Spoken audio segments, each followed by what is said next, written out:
Hi everyone, it's Ardith, and today I'm on the Jillian Vance design blog with an elegant, clean and simple Eclipse wedding card.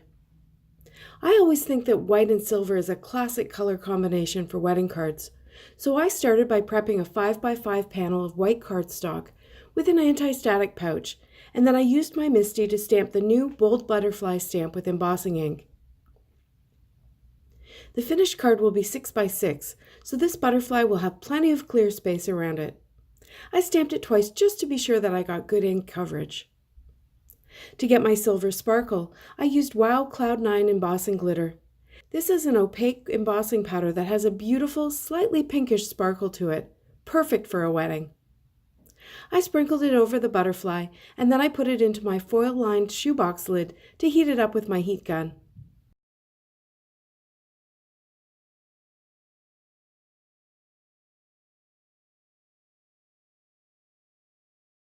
Next, I cut a panel that was 5.5 by 5.5 inches so that I could create a matching mat. This is an easy way to get a really professional look that perfectly matches the embossed image. All you do is smoosh down your embossing ink pad around the edges of the panel, all the way around. It doesn't have to be pretty or even, because the butterfly panel is going to cover most of it up. Once you have the panel inked up, you just sprinkle embossing powder all over it, and it'll only stick around the edges. You'll see I made a real mess here, and I even spilled my embossing powder, but I managed to get most of it back into the jar later. The next step was to cut the Grande Greetings Love die out of the butterfly panel. I taped it down to hold it in place, but made sure that the tape was not touching any of the embossing, just in case it might lift it up when I removed it after running it through my Gemini Junior. I removed the word from the die and made sure to keep those little bits that go in the center of the letters.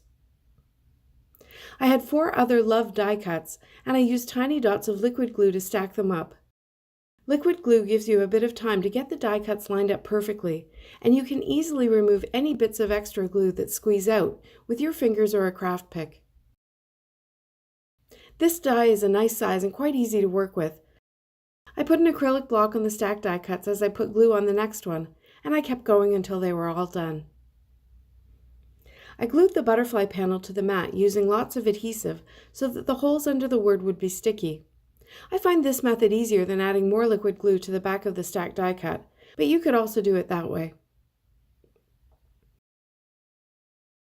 I put the stacked word into the negative space, and I pressed down once I had it aligned correctly. Looking back now, I could have used gray cardstock underneath to give a bit more contrast and definition to the eclipse portion, but you can judge that when I get the whole card together and let me know what you think. I used a jewel picker to pick up each of the little bits and push them down into the holes in the stacked die cuts. There was one little tiny one in the V that I just left out. Finally, I attached the whole thing to a 6x6 inch white card base.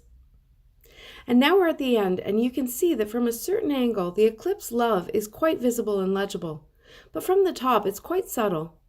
As I said, you could use colored cardstock in your stack to add some definition, or you could lightly blend a soft color of ink on the embossed die cut before you added it to the top of the stack.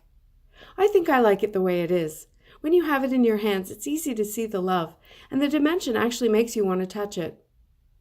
If you enjoyed this video, please give it a thumbs up below and subscribe to this channel for even more inspiration. Product links are below in the description and also on my blog. Thanks so much for watching. See you next time.